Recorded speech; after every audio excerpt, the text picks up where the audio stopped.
પૈસા જેવા મોટા કરીને બેઠા છો. 11 આવે હાલો રમવા બમવાનો ગોઠવો. ઈ તો બધું ઠીક 11 આવે હાલો રમવા બમવાનો ગોઠવો.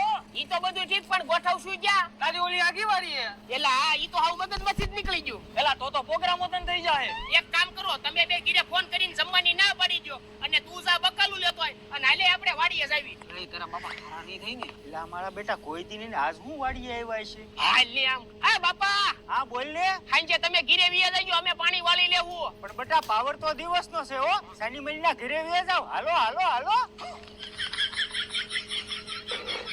તારા બાપાને યાદ હોય પ્રોગ્રામ નહીં હોય. મમ્મી મને કાયો કા ખાવાનું દે મારે બહાર જાવું છે. આ હું ગામમાં રેડિયાની ઘરે આખો દી ભાટકા રખસ. ત્યાં જવું હોય ને ત્યાં ઘરે કઈ જઈએ.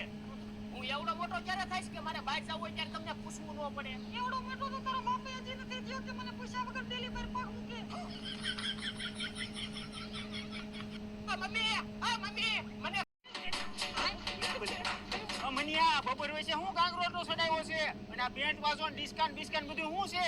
મારો છોકરો કલેક્ટર બની ગયો. હવે તો 4 પૈડા વાળી ગાડી લઈશું અને હવે મારા છોકરાને પગાર આવે ને એમાંથી 10 વીઘા જમીન લઈશું. પણ બાપા વારે ઘડિયા મારો છો હું કામ? હવે તું કઈક કરી તો સારી વાત છે હો. अभी बता दे भाई, अभी बता दे। અને આમ જો આ કયુંનો ખર્ચામાં શું કરે? આ કાઈ નહીં સાહેબ ગા ઉપર નિબંધ લખવાનો કીધો છે ને એટલે લખું છું. એટલે હું તારો બાપ તું ગાય ઉપર લખીશ? આ તો કાઈ નો કહેવાય સાહેબે તો પપ્પા ઉપર નિબંધ લખવાનું કીધું છે. હાલો જભો કાઢો.